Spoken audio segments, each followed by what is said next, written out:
गुरुदेव सुखदेव जी महाराज वर्णन करते हैं राजा परीक्षित से कि राजन नारद जी सुदर्शन को समुद्र के तट में बढ़िया संकीर्तन करा रहे हैं। इतने में उषा सोते हुए अनिरुद्ध जी महाराज का हरण करके ले गई और आकाश मार्ग से ले जाकर बाणासुर के नगर का नाम है सोणितपुर। उस सोणितपुर में बाणासुर के महल में उषा के कक्ष में ले जाकर और सुला दी। अब जैसे ही नींद महाराज यहाँ पर से जागे हैं अनिरुद्ध जी महाराज और देखा सामने उषा बैठी हुई है। उषा ने सारा वृतांत बताया तो अनिरुद्ध जी महाराज विचार करने लगे कि हमारे दादा ने एक बात तो बढ़िया सिखाई है। अब अनिरुद्ध जी महाराज के दादा कौन हुए? कौन हुए? कन्हैया जी।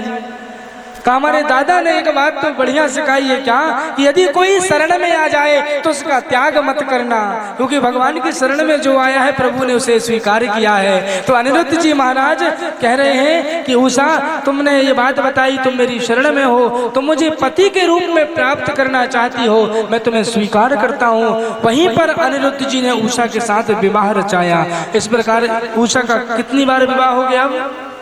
अनिरुद्ध जी के साथ ही 2 बार, एक बार सपने में और दूसरी बार यहाँ, दोनों ने विवाह रचा लिया। अब महाराज यहाँ द्वारिका में चारों तरफ हल्ला मच गया कि भगवान के पौत्र अनिरुद्ध जी महाराज का अपहरण हो गया है, किसी ने चुरा के ले गया है। कौन ले गया? सब भगवान को उलाहना दे रहे हैं। सारी रानियां भगवान को डांटने लगी कि तुम ध्यान नहीं रखते। भगवान ने सुदर्शन को बुलाया। कहा सुदर्शन तुम कहाँ थे रात भर? सुदर्शन ने कहा प्रभु मैं तो रक्षा में ही तैनात था। अच्छा ये बताओ सुदर्शन कोई रात्रि में कोई आया था क्या? तो सुदर्शन ने कहा हाँ प्रभु नारद जी आए थे। अब भगवान सारी बात समझ गए। नारद जी ने भी कुछ किया है। कहा नारद जी क्या करते हो तुम? नारद जी को बुलाया। क्या किए हो नारद जी? नारद जी ने कहा कि प्रभु आप यहाँ शांति से बैठे हो, अरे आपके पौत्र अनिरुद्ध का हरण करके बाणासुर की कैद में आज आपका पौत्र वहां पर बंदी बन के बैठा है और आप यहाँ शांति से बैठे हो। नारद जी ने यहाँ भी बता दिया भगवान को। अब श्री कृष्ण कहते हैं भगवान नारद जी तुम क्या करते हो?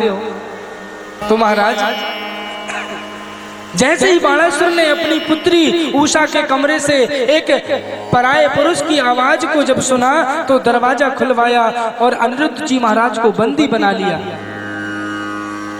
अब देखिए बाणासुर भगवान शंकर की तपस्या से जो 1000 हाथ उसने प्राप्त किए थे और एक एक हाथ में 10-10 हाथियों का बल।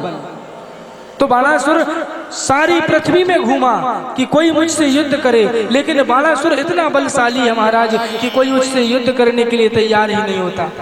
तो बाणासुर स्वर्ग में तक गया।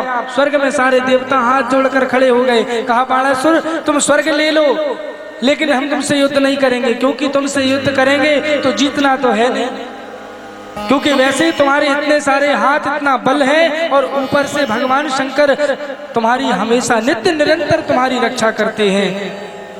तो बाणासुर ने कहा कि नहीं मुझे बिना युद्ध के कुछ नहीं चाहिए। संपूर्ण स्थानों में घूमा, बाणासुर से कोई युद्ध करने वाला नहीं मिला। परेशान होकर बाणासुर अपने नगर सोणितपुर आ गया।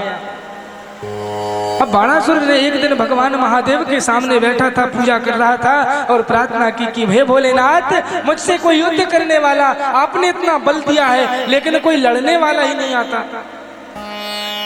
कहा हे महादेव एक काम करो ना, आप ही आ जाओ ना लड़ने के लिए, 2-2 हाथ अपन साथ में कर लेते हैं।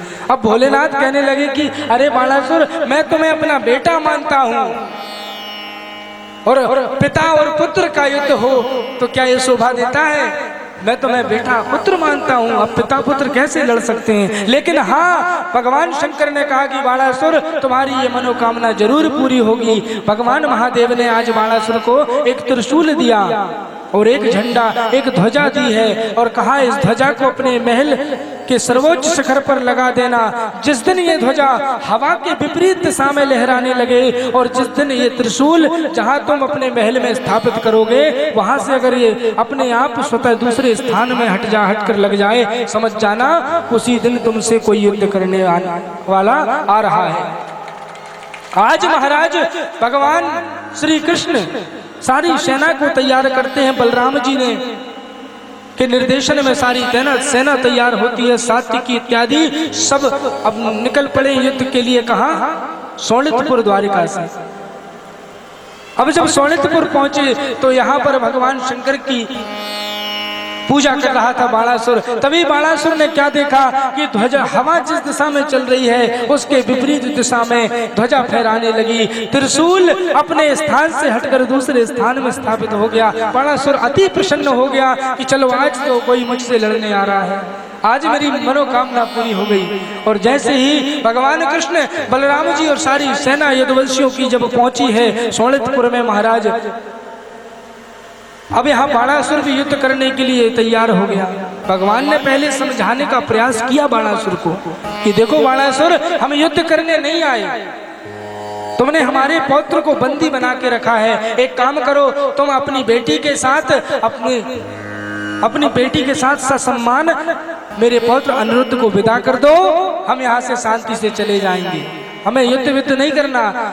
लेकिन बाणासुर ने कहा ये बातें तो बाद में होती रहेंगी, पहले तो जिस काम से आए हो वो काम करो, मुझे तो युद्ध करना है।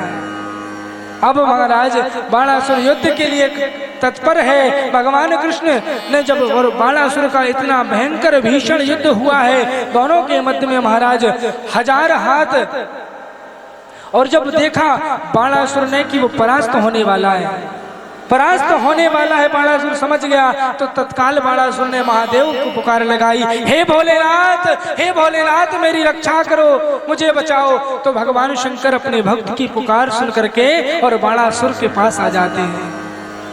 गुरुदेव सुखदेव जी महाराज वर्णन कर रहे हैं राजा परीक्षित से कि राजन, आज देखिए स्वयं भगवान शंकर अपने भक्त की रक्षा करने के लिए भगवान श्री कृष्ण से युद्ध करने के लिए युद्ध भूमि में खड़े हैं। आज महादेव का और श्री कृष्ण का भीषण युद्ध छिड़ गया। अब यहाँ से भगवान शंकर भगवान कृष्ण के ऊपर, उनकी सारी सेना के ऊपर शैव, जितने भी शैव अस्त्र हैं उनका प्रयोग करते, तो भगवान कृष्ण भी वहां से वैष्णव शस्त्रों अस्त्रों का प्रयोग करते, लेकिन दोनों अस्त्र शस्त्र आपस में टकराकर शांत हो जाते। बहुत देर तक जब ये चलता रहा ऐसे ही, तो मन ही मन में प्रभु श्री कृष्ण ने भगवान भोलेनाथ से कहा कि हे महादेव, ये ऐसा कब तक चलते रहेगा? तो भोलेनाथ मन ही मन में बात कर रहे हैं युद्ध भूमि में। तो भगवान शंकर कह रहे हैं कि प्रभु आप ही कुछ ऐसा करो कि मुझे यहाँ से हटना पड़ जाए। अब यहाँ पर देखिए, शैव ज्वर और वैष्णव ज्वर, ये दोनों प्रकार के यहाँ भगवान शंकर की तरफ से शैव ज्वर का प्रयोग किया गया और भगवान कृष्ण की तरफ से वैष्णव ज्वर का प्रयोग किया गया। ये दुनिया में क्या, इस सृष्टि में पहला विषाणु युद्ध था। आज जो हम सुनते हैं ना, कोरोना जो महामारी आई, और इस कोरोना महामारी के विषय में अनेक प्रकार की हमने बातें भी सुनी कि चीन के द्वारा ये भेजा गया वायरस है, ये विषाणु है। तो ये चीन ने ये वायरस भेजा, ये कैसे भेजा? ये इसे कहते हैं जैविक युद्ध। तो ये जैविक युद्ध आज का नहीं है महाराज, ये जैविक युद्ध तो भगवान श्री कृष्ण और भगवान महादेव के समय ही प्रारंभ हुआ था। अब बहुत ध्यान से सुनना कथा को। तो यहाँ पर जब भगवान शंकर ने कहा कि आप ही कुछ करो प्रभु, तो श्री कृष्ण ने जिम्भ्यास्त्र का प्रयोग कर दिया। उसका प्रयोग करते ही भोलेनाथ को उबासी आने लगी, नींद आने लगी, और वहां से युद्ध भूमि से हटकर एक वृक्ष के नीचे जाकर लेट गए और सोने लगे आराम से। अब इतने में भगवान श्री कृष्ण ने बाणासुर के 1000 हाथों में एक एक हाथ को काटना शुरू कर दिया। सुखदेव जी महाराज कहते हैं जब 1000 हाथ में केवल 4 हाथ शेष बचे थे। कितने? बाणासुर के 4 हाथ बचे थे। इतने में भगवान शंकर की फिर नींद खुल गई, फिर से युद्ध भूमि में आ गए। और जैसे आए हैं भगवान शंकर और कहा है प्रभु श्री कृष्ण से कि हे प्रभु, ये मेरा भक्त है, ये बाणासुर मेरा भक्त है, इसे मत मारो। तो भगवान श्री कृष्ण कहते हैं कि हे महादेव, अरे जो आपका भक्त है, जो आपका सेवक है, उसे मैं तो क्या इस संसार में, इस ब्रह्मांड में कोई नहीं मार सकता। इतनी किसकी सामर्थ्यता है भोलेनाथ जो आपके भक्त को मार दे?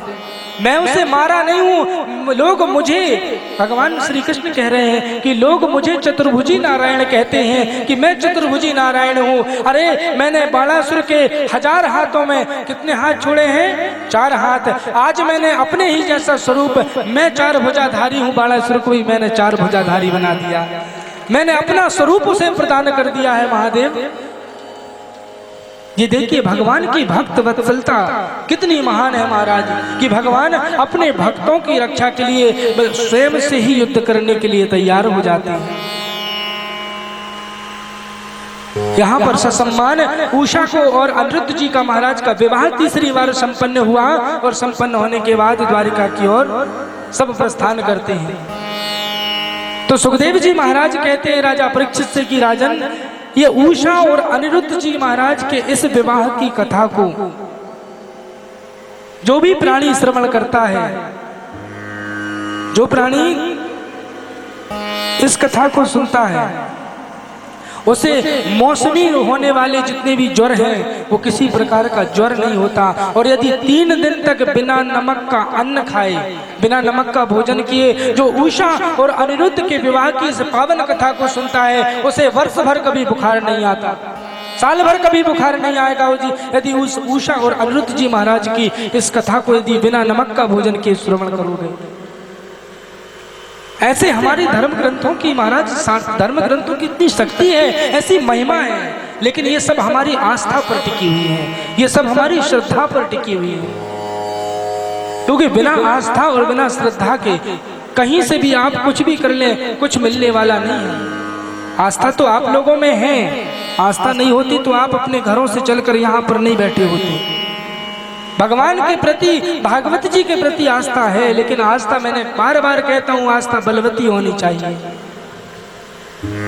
भवानी शंकरो वंदे श्रद्धा विश्वास रूपिणो।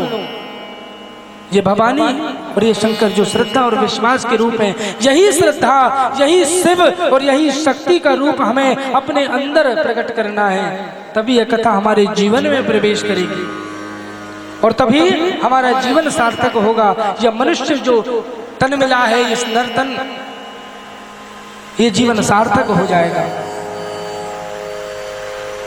गुरुदेव सुखदेव जी महाराज ने बड़ी ही सुंदर पावन कथा श्रवण करा रहे हैं राजा परीक्षित को। अब जिस कथा का वर्णन, अब बहुत ध्यान से सुनना महाराज, जिस कथा का वर्णन गुरुदेव सुखदेव जी महाराज ने राजा परीक्षित से किया है, जिस चरित्र का वर्णन कर रहे हैं वो चरित्र है सुदामा जी का चरित्र। सुदामा चरित्र की कथा अब आप लोग भी बड़ी सावधानी से और मन को एकाग्र करके इस चरित्र की कथा को सुन लें। तो सुदामा जी पूरे भागवत जी में सुदामा जी का कहीं ऐसा नाम नहीं लिखा, बस अध्याय जब पूरा होता है तो अध्याय पूरे होते हुए लिखा है जय जय श्रीमद् भागवते सुदाम चरिते। क्यों? क्योंकि यहाँ पर सुखदेव जी महाराज राजा परीक्षित को जो कथा श्रवण करा रहे हैं, तो गुरुदेव सुखदेव जी महाराज भी कह रहे हैं कि मेरी वाणी में इतनी ताकत नहीं है, मेरी वाणी में इतनी शक्ति नहीं है कि मैं ऐसे ब्राह्मण की, अपने ऐसे ब्राह्मण की कथा का मैं वर्णन कर सकूं महाराज। इतनी सामर्थ्यता मेरी वाणी में नहीं है। ऐसे सत्यनिष्ठ, ऐसे धर्मनिष्ठ, ऐसे ब्राह्मण है सुदामा जी। ये सुदामा जी की बड़ी ही पावन दिव्य कथा है। सुदामा चरित्र की कथा शुरू होती है तो सिर्फ सबसे पहले तो मैं कथा शुरू करने से पहले सुदामा चरित्र की आप सभी लोगों से निवेदन कर दूं कि जो लोग भी सुदामा जी को यदि दरिद्र कहते हैं, सुदामा जी को जो याचक कहते हैं कि सुदामा जी भीख मांगते थे, सुदामा जी दरिद्र थे, तो ध्यान देना बंधुओं, ये सुदामा जी का अपमान नहीं होगा, बल्कि मेरे प्रभु श्री कृष्ण का अपमान होगा। सुदामा जी को यदि आपने दरिद्र कह दिया, उन्हें यदि याचक कह दिया, तो ये सुदामा जी का अपमान नहीं बल्कि प्रभु श्री कृष्ण का अपमान किया है। सुदामा जी के विषय में लिखा है भागवत, क्या लिखा है? कृष्णासीत सखा काशे ब्राह्मणो ब्रह्मवित्तमः विरक्त इंद्रियार्थेषु प्रसन्नात्मा जितेन्द्रियः। कृष्णासीत सखा काश्चित्। अरे जो कृष्ण का सखा हो, जो कृष्ण का मित्र हो, वो भला कैसे दरिद्र हो सकता है? जरा विचार करो। जो कृष्ण का सखा हो, जो कृष्ण का मित्र हो, वो दरिद्र होगा क्या? वो गरीब होगा या वो कैसे याचक होगा? कभी नहीं हो सकता। कृष्णासीत सखा काश्चित् ब्राह्मणो ब्रह्मवित्तमः। और सबसे बड़ी बात तो महाराज क्या है? ब्रह्मवित्तमः। इस ब्राह्मण के पास ब्रह्मवित्त नाम रूपी, भगवान के नाम रूपी खजाना है। क्या है? नाम रूपी खजाना। जैसे जो खजाना मीराबाई ने, जिसे राणा परिवार मिला, लेकिन मीराबाई ने राणा परिवार को छोड़ करके और कहाँ आ गई? वृंदावन आ गई। और वृंदावन में आकर के और मीरा सब कुछ त्याग कर राजपाट और यहाँ आकर बिहारी जी की सेवा करने लगी। और मीरा कहती है, पायो जी मैंने राम रतन धन पायो। यही सबसे बड़ा खजाना है। तो सुदामा जी के पास भी ब्राह्मणो ब्रह्मवित्तमः, सुदामा जी के पास ब्रह्मवित्त परमात्मा के नाम रूपी खजाना है महाराज। और आगे लिख दिया है, आगे सूत्र दिया है, विरक्त इंद्रियार्थेषु। विरक्त है, वैरागी है, इंद्रियों में किसी भी प्रकार की कोई कामना नहीं है, कोई लालसा नहीं है। और सबसे अहम बात तो कह दी, प्रसन्नात्मा जितेंद्रिया। हमेशा प्रसन्न रहते हैं, मुस्कुराते रहते हैं, हमेशा प्रसन्न रहते हैं, आनंदित रहते हैं, जितेंद्रिया। ये सुदामा का अर्थ क्या है? बहुत ध्यान से सुनना। सुष्टुम कहते हैं किसको? प्रेम को। और दाम कहते हैं रस्सी को। अर्थात जिस भक्त ने अपने प्रेम की रस्सी से भगवान को बांध के रख दिया हो, बस उसी भक्त का नाम सुदामा है, वही सुदामा है, उसी आव्याख्या का नाम सुदामा है। गुरुदेव सुखदेव जी महाराज वर्णन करते हैं, राजन सुदामा परिपक्व भक्त हैं। आगे लिखते हैं, यदुक्षेपन्नेन वर्तमानो ग्रहाश्रमी तस्य भार्या कुचेलस्य स्थिति सामासता भयम्। अरे परमात्मा और परम आत्मा, ये दोनों की दोनों सत्ता जिस भक्त के आगे शरणापन्न हो गई हो, उसी भक्त का नाम सुदामा है, उसी आव्याख्या का नाम सुदामा है। ऐसे सुदामा जी की पावन कथा है। लेकिन महाराज सुदामा जी का जीवन जो वास्तविक जो घर का जीवन है, एक पत्नी है, नाम इतनी सुशील सुंदर है, नाम भी है सुशीला। घर में 4 छोटे छोटे बच्चे हैं, लेकिन घर की जो आर्थिक स्थिति है, जो गरीबी है। अब यहाँ बहुत ध्यान से सुनना बंधुओं कि यहाँ पर सुदामा जी की गरीबी का जो वर्णन किया है कि 4 छोटे छोटे बच्चे हैं, तन को अच्छे से ढकने के लिए वस्त्र भी, साबुत वस्त्र भी नहीं है। सुशीला का शरीर भूख के मारे ऐसा हो गया है, भोजन के अभाव में, कि शरीर की एक एक हड्डियां गिन ली जाए। महाराज इतनी गरीबी है, इतनी गरीबी कि घर में एक बर्तन भी इतना साबुत नहीं कि पानी अच्छे से पी सके। मई जून में सूर्य की तपन से बचने के लिए घर में कोई जगह नहीं। और महाराज अगस्त सितंबर में इंद्र की वर्षा से बचने के लिए घर में कोई ऐसा स्थान नहीं है। इतने पर भी लेकिन इस परिवार ने कभी, सुदामा जी ने और सुदामा जी की पत्नी ने कभी भगवान को उलाहना नहीं दी, इतनी गरीबी होने के बाद भी। घर में महाराज 4 छोटे छोटे बच्चे,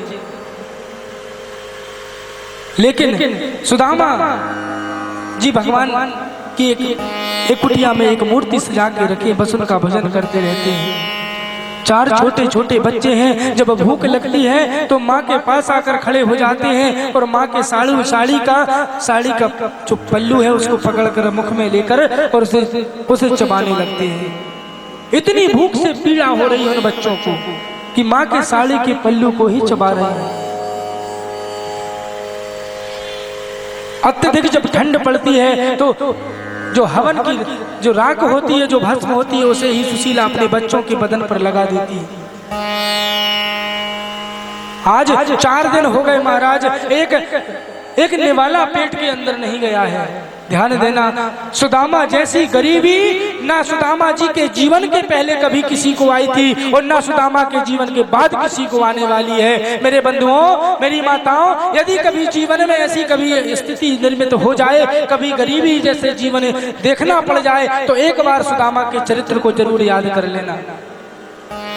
लेकिन इसके बाद भी कभी सुदामा ने भगवान को उलाहना नहीं दी।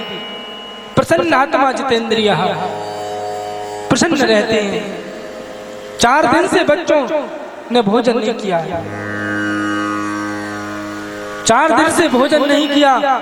सुशीला हाथ जोड़ करके अपने पति सुदामा जी के पास आई और कहने लगी कि हे नाथ, हे स्वामी, यह तुम पे ही माँ भागा साधूनाम च परायणम दास्य सिद्धिं वरं भूरि सिद्धिते ते कुटुंबने। अरे नाथ, जो यतुमपि की महाभाग साधुनाम च परायणम, अरे आपके चरणों में यही प्रार्थना है नाथ कि अब बच्चों से अब भूख सहन नहीं हो रही। जो साधु और संतों के जो हमेशा उनके दरबार में जो परम भक्त हैं, उनके दरबार में एक बार बस आप चले जाइए।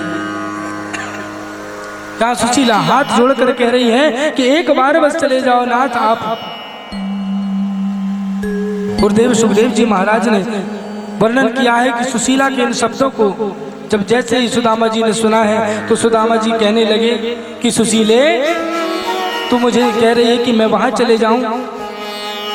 मैंने तो अभी तक सुना था सुशीला कि पत्नी अर्धांगिनी होती है और सुशीला सागर समुद्र अपना गुण गंभीरता को छोड़ सकता है, नारी अपना गुण लज्जा को भी त्याग कर सकती है, क्षत्रिय अपना गुण रक्षा के धर्म को भी त्याग कर सकता है, लेकिन सुशीला कभी अपने पति सुदामा जी का त्याग नहीं कर सकती, चाहे कैसी भी परिस्थिति हो जाए। लेकिन आज सुशीला तुम मुझे कह रही हो कि मैं दरबार किसी के यहाँ मांगने चले जाऊं, मित्र के यहाँ चले जाऊं हाथ फैलाने, तो सुशीला कह रही आपको मांगना नहीं है, वो तो एक ऐसा दरबार है नाथ, वहां बिना मांगे ही सब कुछ मिल जाता है। केवल आप एक बार बस चले जाइए, वहां मांगने की आवश्यकता नहीं पड़ती, बिन मांगे सब दे देता है वो, बिन मांगे सब कुछ मिल जाता है। गुरुदेव सुखदेव जी महाराज कहते हैं सुशीला से, यहाँ देखिए ज्ञान के सामने धन की महत्व जो हीनता है वो सुदामा जी अपनी पत्नी को बताते हैं। ज्ञान के सामने धन की क्या महत्वहीनता है। शिक्षक हो सिगरे जग के तिया होता को कहाँ भी देती ही शिक्षा, और जेतप के परलोक सुधारन संपत्ति की तिनके नहीं इच्छा। ओ मेरे लिए हरि के पद पंकज 12,000 ले देखी परीक्षा, और औरन को धन चाहिए बावरी, ब्राह्मण को धन केवल भिक्षा, औरन को धन चाहिए बावरी, ब्राह्मण को धन केवल भिक्षा। सुदामा जी अपनी पत्नी को सुशीला को अपनी ये धन के सामने, ज्ञान के सामने जो धन की महत्वहीनता है उसका बखान कर रहे हैं। यहाँ पर सुदामा जी कहते अपनी सुशीला के सुशीले को दो सवा जुरी तो भारी पेट तो चाहे तेना दधी दूध मठौती और जो जननी ही तू हरीशो तुम काहे को द्वारे कपेली पठौती। जो जननी है तू हरीशो तुम्हें काहे को द्वारे कपेली पठौती। या घर तेरा गयो कब हो पिए टूटू तब और फूटी कठौती। या घर के घर को टूटू तब और फूटी कठौती। तो सुदामा जी क्या कहते हैं, छाण दिए सब छाण सब जग तो ही लगे बगे। छाड़ी सब जग दो ही लगे बगे आठों जाम यही जग ठाना। जाता हो देह लगाए लगा भरी लेह लगा कहे आंख ठानी।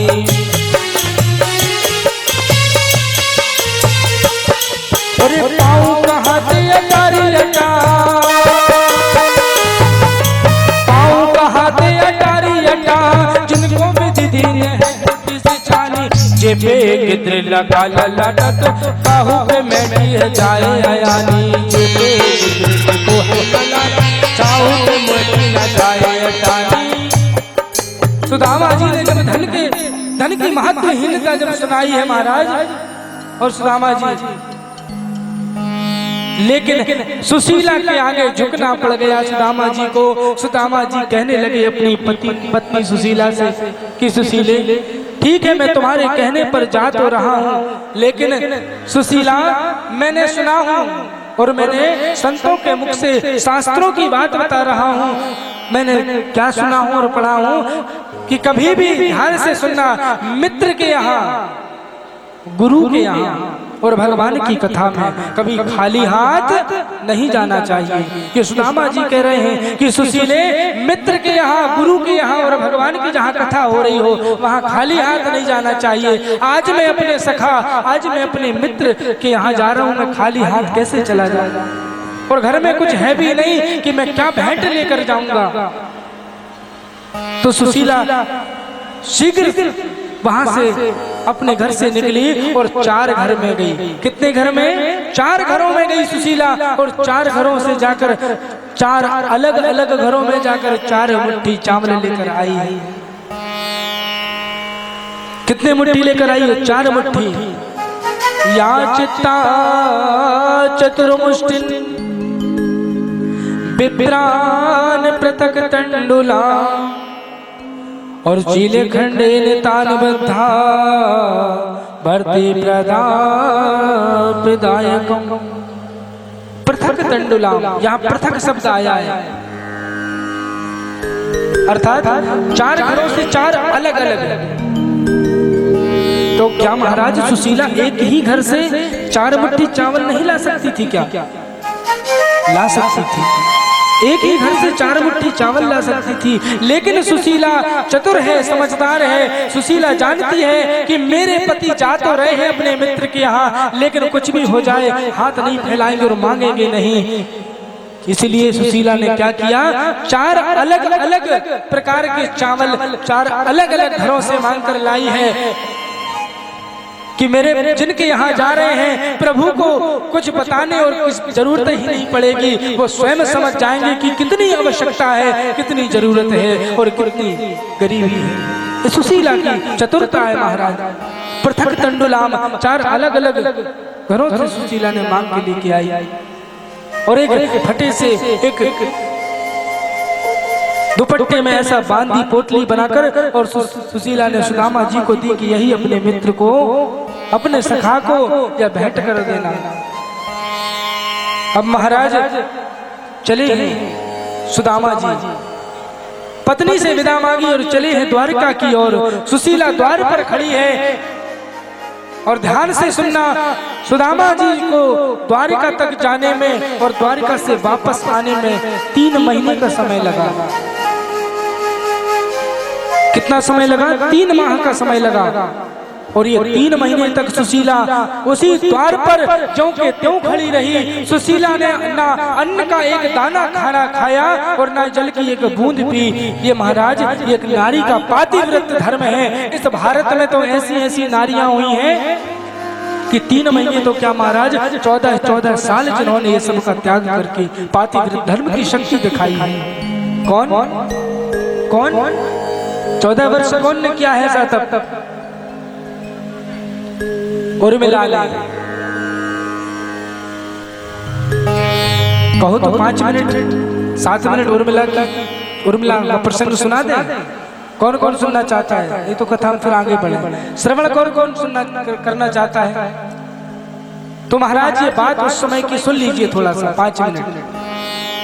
बात उस समय की है जब प्रभु श्री राम को 14 वर्ष का वनवास जब हो गया। और जैसे ये खबर जब प्रभु श्री राम को 14 वर्ष के वनवास की सूचना जब लक्ष्मण जी को लगी है, उस समय लक्ष्मण जी सरयू के तट पर अपने घोड़ों को नहलाने के लिए लेकर गए थे। और जैसे ही भरत जी को लक्ष्मण जी को यह सूचना लगी कि भैया राम को 14 वर्ष का वनवास हो गया है, तो महाराज लक्ष्मण जी वहीं से दौड़ते हुए आए और पकड़ लिया पैर, चरणों में गिर पड़े। प्रभु श्री राम के भैया आप 14 वर्ष के लिए जा रहे हैं, मैं भी आपके साथ चलूंगा और यदि मुझे नहीं ले गए तो मैं अपने प्राण इसी क्षण आज ही मैं अपने प्राण त्याग दूंगा। मैं भी आपके साथ चलूंगा भैया, मुझे भी ले चलो। मेरे राम ने लक्ष्मण जी को ऐसे करके उठाया है, आज उठाया लक्ष्मण जी को और कहा कि लखन मैं तुझे मना नहीं कर रहा हूं, लेकिन पहले लक्ष्मण तू अपनी माँ से आज्ञा लेकर तो आ जा, माँ से आज्ञा लेकर आ जा। आज लक्ष्मण चले हैं लखन लाल अपनी माँ से आज्ञा लेने के लिए। तो महाराज ये देवी उर्मिला एक थाल में एक दीपक जला करके और एक फूलों की माला तैयार करती है और फूलों की माला की मेरे पति आज अपने बड़े भैया के साथ प्रभु श्री राम के साथ 14 वर्ष के लिए जा रहे हैं। मैं इस फूलों की माला से अपने पति को सत्सम्मान यहाँ से 14 वर्ष के लिए जा रहे हैं उनका विदा करूंगी, इसी दीपक से उनकी आरती उतारूंगी। खड़ी है देवी उर्मिला। लेकिन महाराज अब गए लक्ष्मण गए हैं अपनी माँ से आज्ञा लेने के लिए।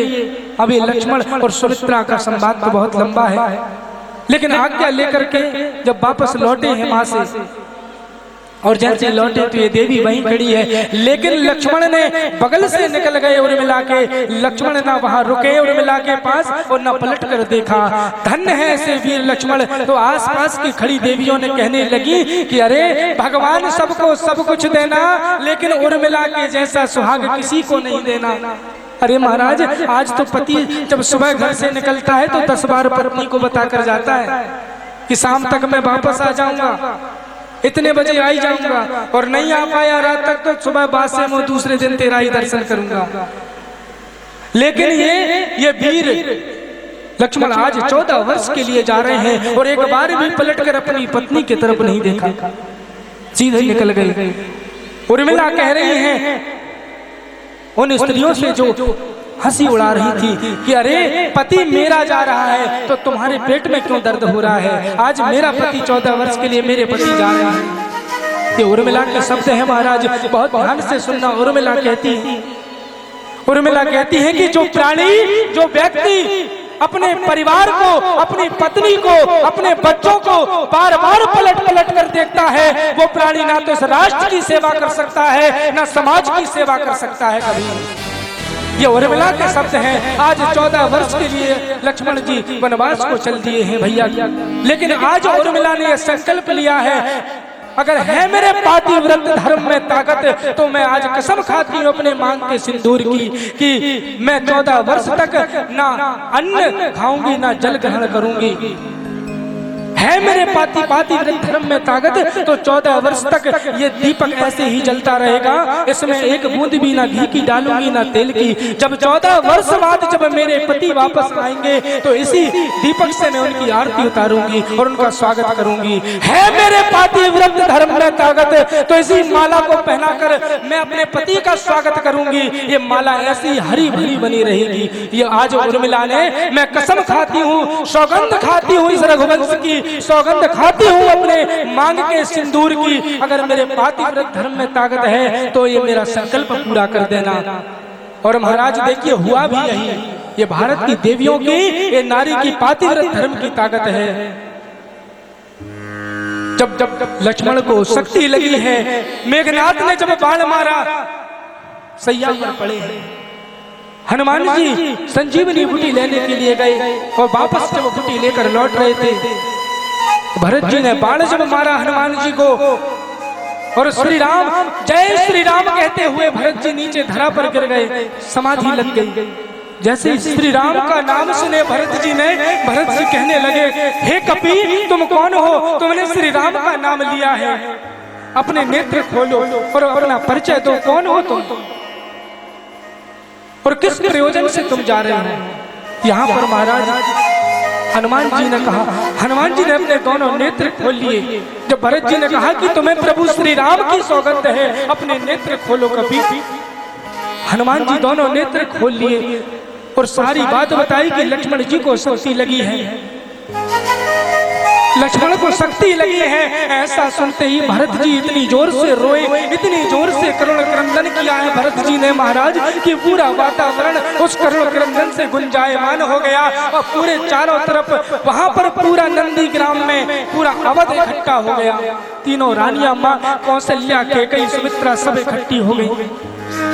माता कौशल्या कहती है, भरत क्यों रो रहे हो, क्या बात है। तो महाराज भरत जी कहने लगे कि माँ आज अवध का भाग्य टूट गया, आज मेरी वजह से ही पिताजी नहीं रहे, मेरी वजह से भैया श्री राम को 14 वर्ष का वन भोगना पड़ रहा है, मेरी ही वजह से उनके साथ में भाभी जानकी जी को भी 14 वर्ष का वन भोगना पड़ रहा है और मेरी वजह से आज लक्ष्मण आज मृत्यु की सैया पर पड़ा हुआ है, आज अवध का भाग्य फूट गया माँ। तो मैया कौशल्या कहती है हनुमान से कि हनुमान जाकर कह देना उस राम से, जाकर कह देना उस राम से कि लक्ष्मण को खोने वाला राम मुझे प्रिय नहीं है, ना पसंद है। अगर लक्ष्मण को कुछ हुआ तो राम से कह देना कि वापस आते समय यदि कोई नदी या तालाब मिलेगा, सरोवर, उसमें डूब कर अपने प्राण दे देगा, लेकिन मुझे अपनी शकल नहीं दिखाएगा। ये मैया कौशल्या के शब्द है महाराज।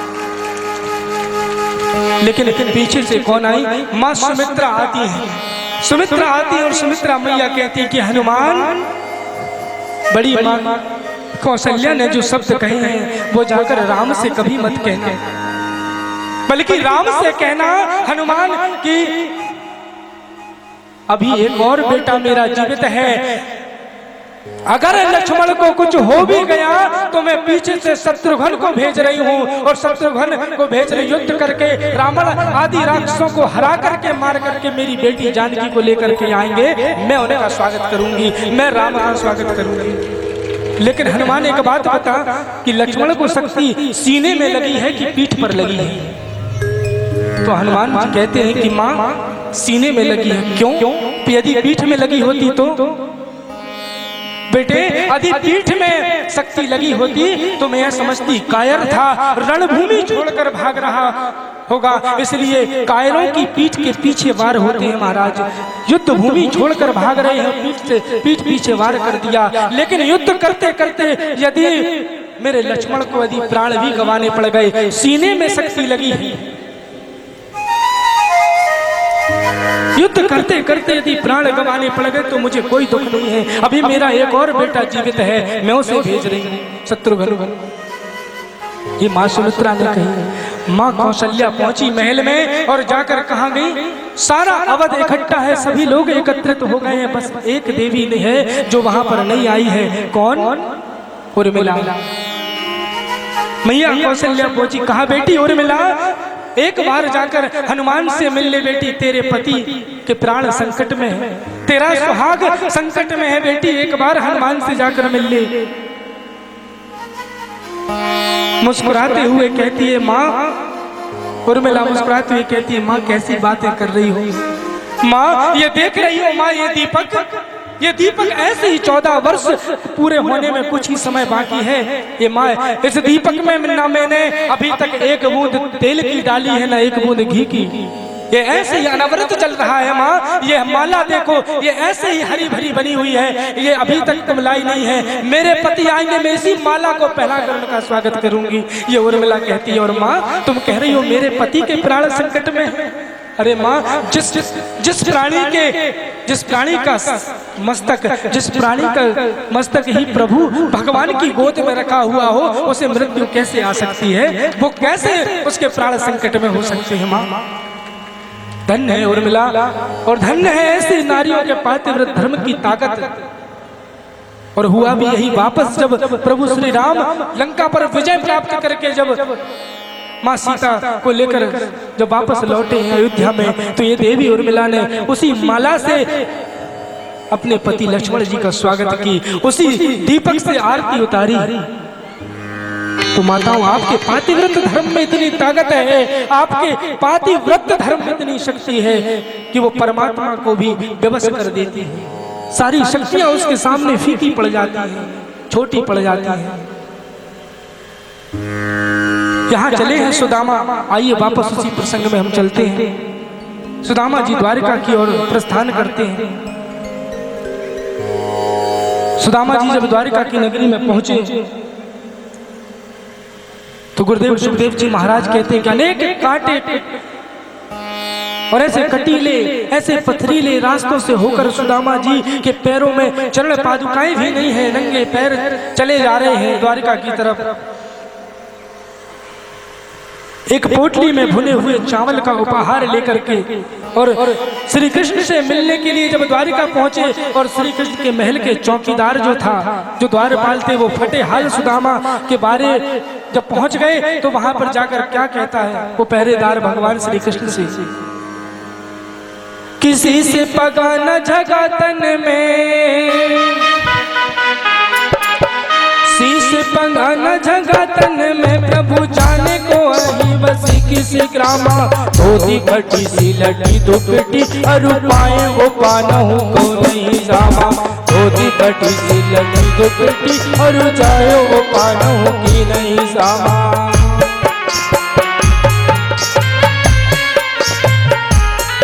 अरे द्वार खड़ो तिज दुर्बल, द्वार खड़ो तुझ दुर्बल, रहो जग सोमस्था अभिरामा, पूछत दीन दयाल को धाम, बतावत आपनो नाम सुदामा, पूछत दीन दयाल को नाम, बतावत आपने दीन सुदामा। सुदामा नाम जैसे ही प्रभु श्री कृष्ण ने सुना, दौड़ते हुए वापस वहां पर आए हैं। और महाराज, जब सुदामा जी उस रास्ते का वर्णन सुन लीजिए जरा, कि सुदामा जी जब द्वारिका के महल, भगवान श्री कृष्ण द्वारिकाधीश के महल की तरफ जैसे जैसे एक एक कदम उनका बढ़ रहा था, एक एक कदम जैसे जैसे बढ़ रहा था महाराज, और पूरे रास्ते पर सुदामा जी एक ही बात का, एक ही शब्द, श्री राम का नाम, श्री श्याम का नाम, वो परमात्मा का नाम सुमरन करते जा रहे हैं। देखिए, जब भी भगवान की कथा में आए, जब भी भगवान के मंदिर जाएं, तो केवल क्या करना है, उनका ही सुमरन करते जाएं। सुदामा की आइए हम भगवान श्री कृष्ण जैसे सुदामा मिलने के लिए जितने आतुर अपने मित्र से हैं, उतने ही आतुर प्रभु श्री कृष्ण भी सुदामा जी से मिलने को है। बोलिए भक्तवत्सल भगवान की। कन्हैया हरि खड़ी मुझको तुम्हारी याद आती है, तुम्हारी याद आती है, मुझे मोहन रुलाती है, तुम्हारी याद आती है, मुझे मोहन रुलाती है, तुम्हारी याद आती है।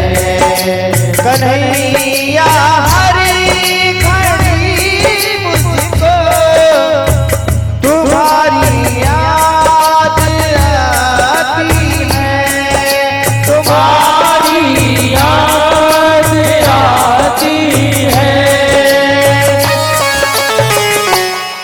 मुझे मोहन रुलाती है, तुम्हारी याद आती है।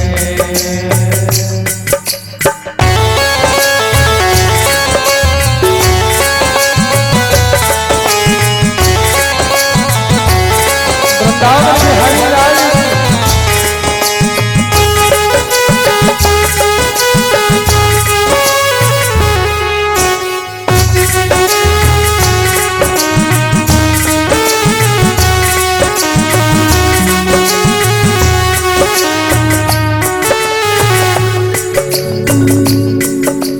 तुम्हारी याद में मोहन न हमको नींद आती है, तुम्हारी याद में मोहन न हमको नींद आती है, तुम्हारी याद में मोहन न हमको नींद आती है, तुम्हारी याद में मोहन न हमको नींद आती है।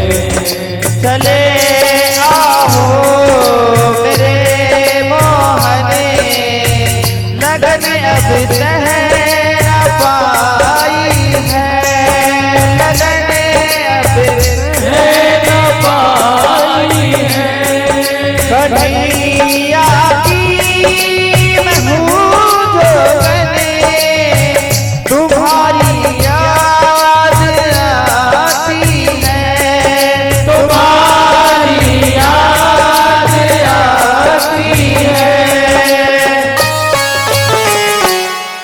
मुझे मोहन रुलाती है, तुम्हारी याद आती है, मुझे मोहन रुलाती है, तुम्हारी याद आती है। कन्हैया हरी खड़ी मुझको, कन्हैया हरी खड़ी मुझको तुम्हारी याद आती है, तुम्हारी याद आती है, मुझे मोहन रुलाती है, तुम्हारी याद आती है, मुझे मोहन रुलाती है, तुम्हारी याद आती है।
बोलिए वृंदावन बिहारी लाल की जय। जय श्री राधे, जय जय श्री राधे श्याम। और पहुंचे जैसे द्वार पर सुदामा जी महल, द्वारकाधीश के महल के द्वार में, और द्वारपालों ने रोक लिया।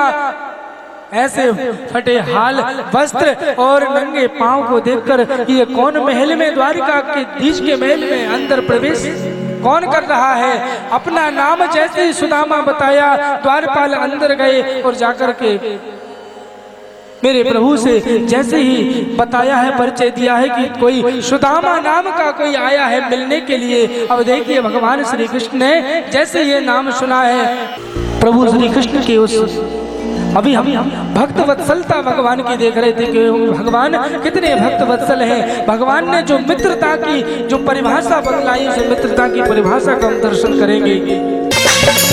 हरे द्वारपालो कन्हैया से कह दो, हरे द्वारपालो कन्हैया से कह दो कि दर पे सुदामा, ताली बजा दो सभी, कि दर पे सुदामा करीब आ गया है, कि दर पे सुदामा करीब आ गया है।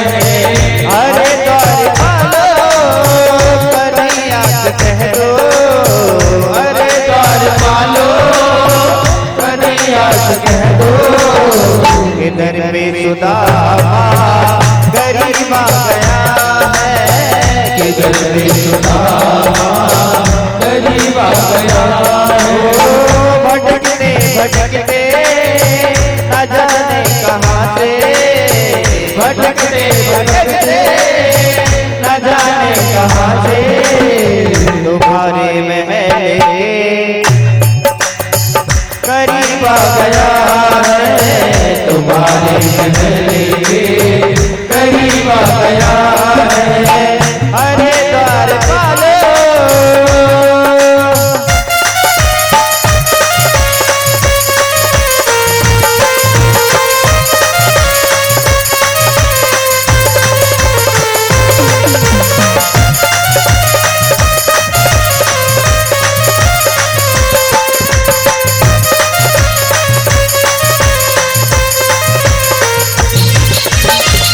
सर पे है पगड़ी न पहरे है जामा, बता दो कन्हैया से नाम है सुदामा, बता दो कन्हैया से नाम है सुदामा, बता दो कन्हैया से नाम है सुदामा, बता दो कन्हैया से नाम है सुदामा।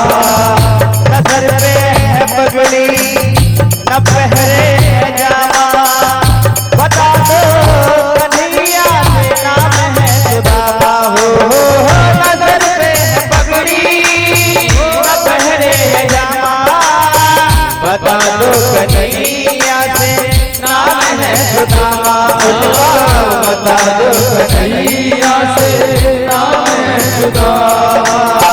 तुम की बारी मोहने से जा करके कह दो, तुम की बारी मोहने से जा करके कह दो कि बिल्ले सखावत नसीबा गया है, बिल्ले सखावत नसीबा गया है।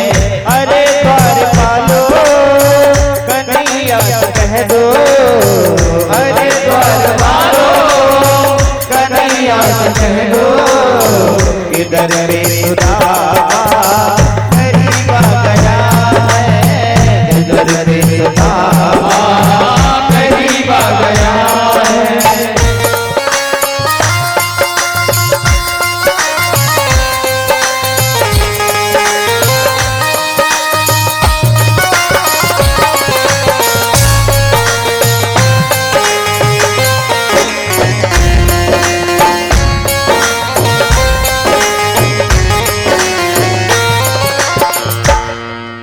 और जैसे कन्हैया ने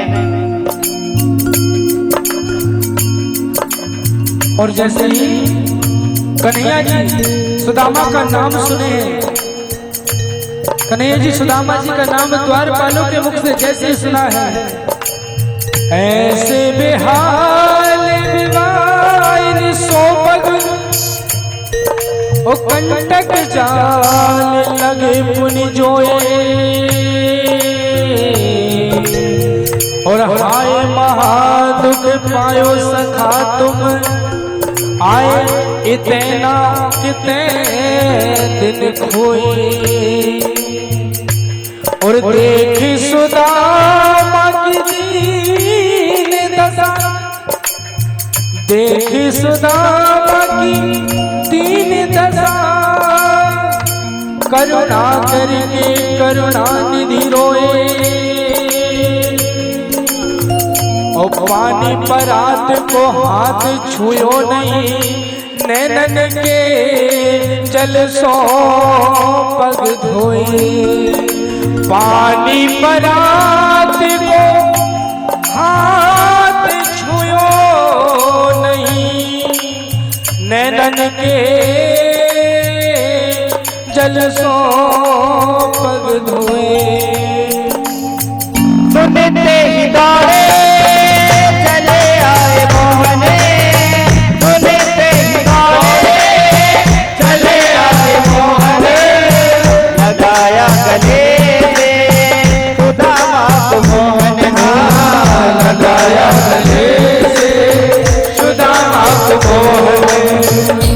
सुनते ही दौड़े चले आए मोहन, लगाया गले से सुदामा को मोहन। हो सुनते ही दौड़े चले आए मोहन, लगाया गले से सुदामा को मोहन, हाँ लगाया गले से सुदामा को मोहन।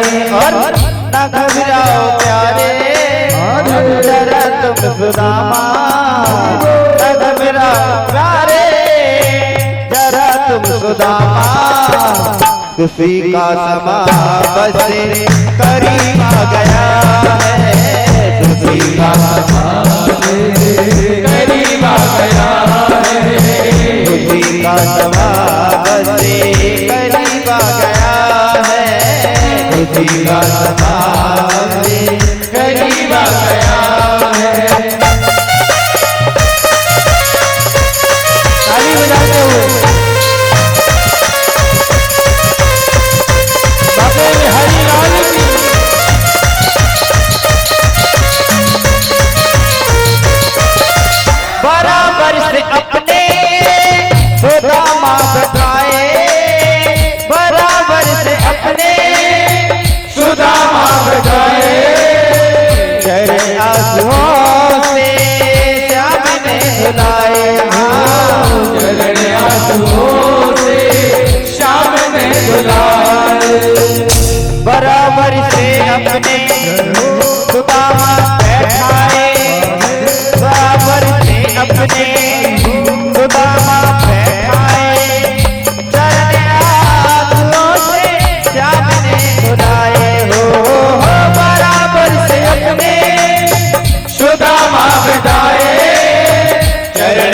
हाथों से श्याम ने धुलाए हाथ, तेरे हाथों से श्याम ने धुलाए। हुआ रुक्मणी को बड़ा ही अचंभा, हुआ रुक्मणी को बड़ा ही अचंभा, आ गया है